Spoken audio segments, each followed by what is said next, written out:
Hey guys, Kurt Busch. Kurt Busch, today's third place finisher in the Real Heroes 400. Kurt, thanks for taking the time to join us today. Why don't you run through your run out there in the first race back? Yeah, thanks for having me. Wow, this was a great feeling to be able to have such a good car with a good team at Ganassi Racing, and to be out there with no fans, but yet I could feel them all the way through the television cameras out there racing hard and just trying to put on a good show. And I think we were a third place car with the Monster Energy Chevy. We were a little tight to start the race, and that pace that Kevin Harvick had for the first 10 laps was tough to beat. And Bowman was really quick. You know, his setup, like from Fontana, helped him here today. We had a really good run at Fontana. And so to dance with the lady in black, I'll take a third place finish. It was great to be out there and to race 200 miles an hour and to feel G-forces again, and to have a day where I was out there working and being part of a team.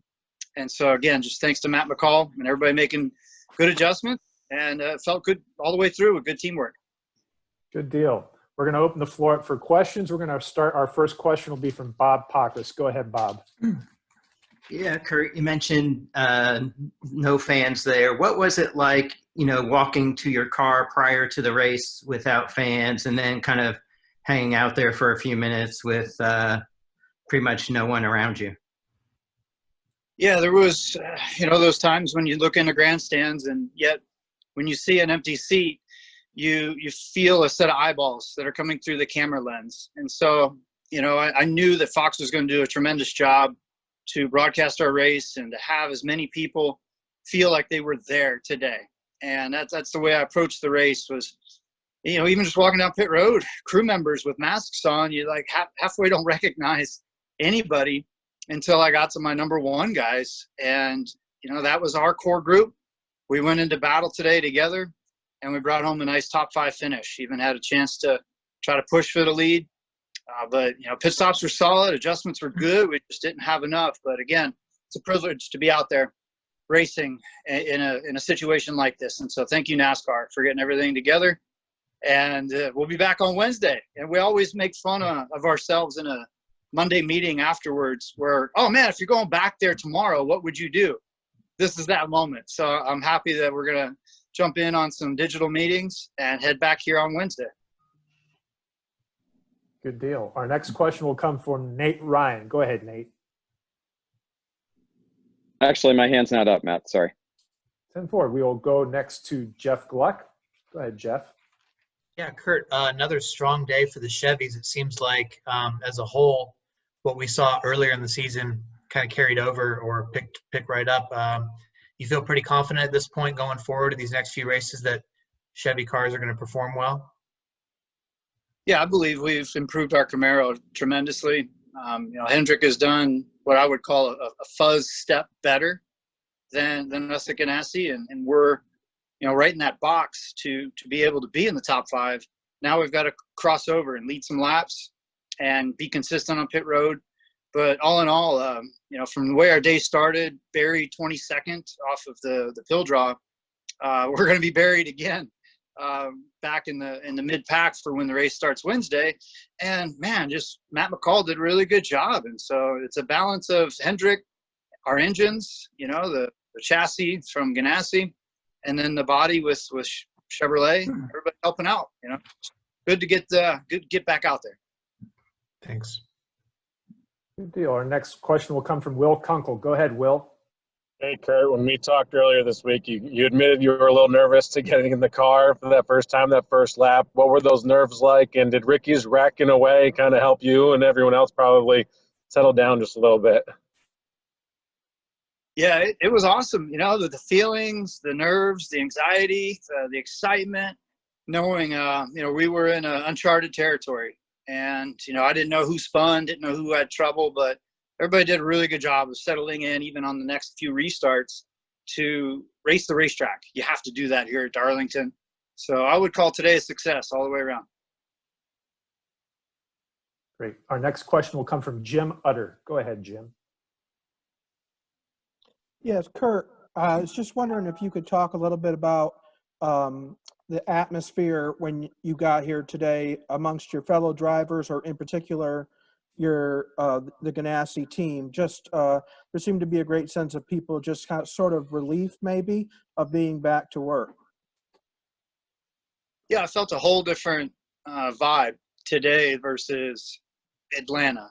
And it was great to see everybody working, from the Goodyear side, the Sunoco side, the inspectors.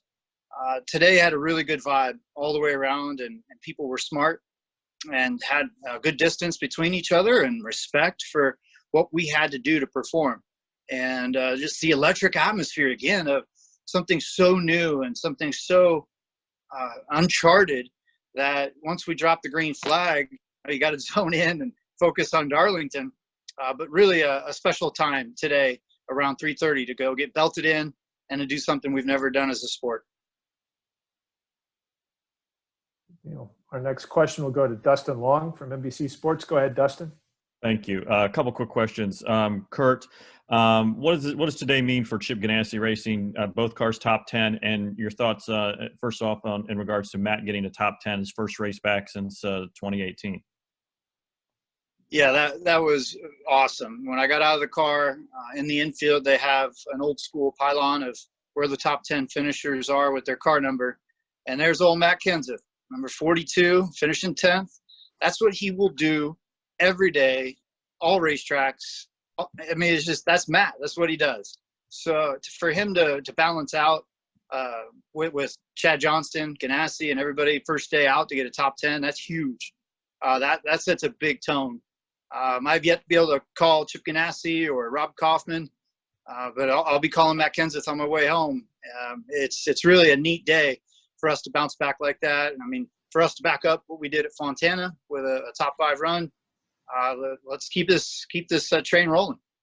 And also, Kurt, you referenced because of the invert, you'll have to start further back Wednesday night. Almost, it's about 100 fewer miles. What's the challenge in trying to work your way up with a little bit less time Wednesday night?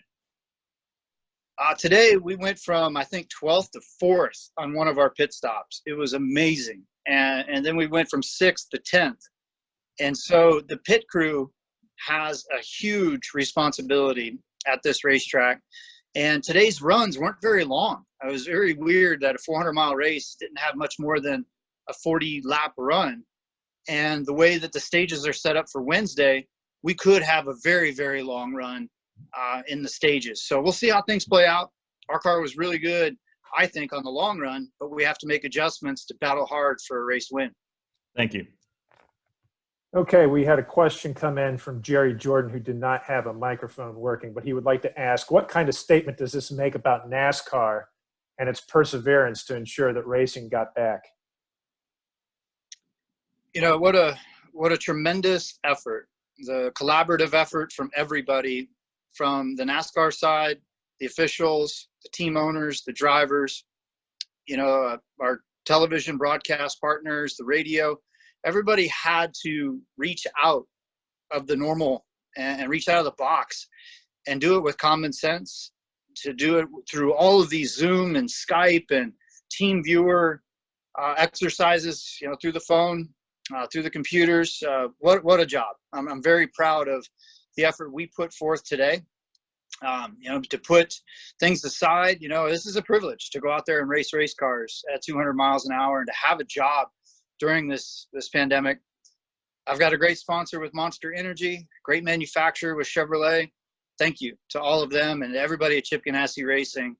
I'm over the moon right now. It was really exciting to race, and we missed our race fans not being in the grandstands, but we felt you through the TV and we felt you through the radio. Great. We're going to take one more question for Kurt and let you go. That question will come from Zach Sterniolo from the Pocono Record. Go ahead with your question, Zach.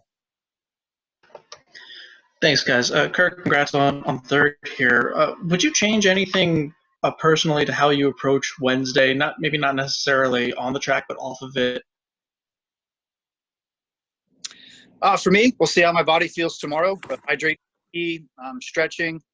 You know, I felt like coming to the track 4 hours before the race start was a bit much, but I really enjoyed my time here in the motorhome. in my own self-isolation and that zone to focus in, because we didn't know what was coming our way. And so I don't know what to change. I mean, I'm going to have all my gear where I'm going to be washing everything, sanitizing it, and rolling back out to pit road on Wednesday with my driver bag and hop back in the #1 Monster Energy Chevy for hopefully a chance to win. Thanks. Well, Kurt, congratulations on the run today. Good luck again on Wednesday at the track Too Tough to Tame, and thanks for joining us. Thank you, everybody. Appreciate it. Okay.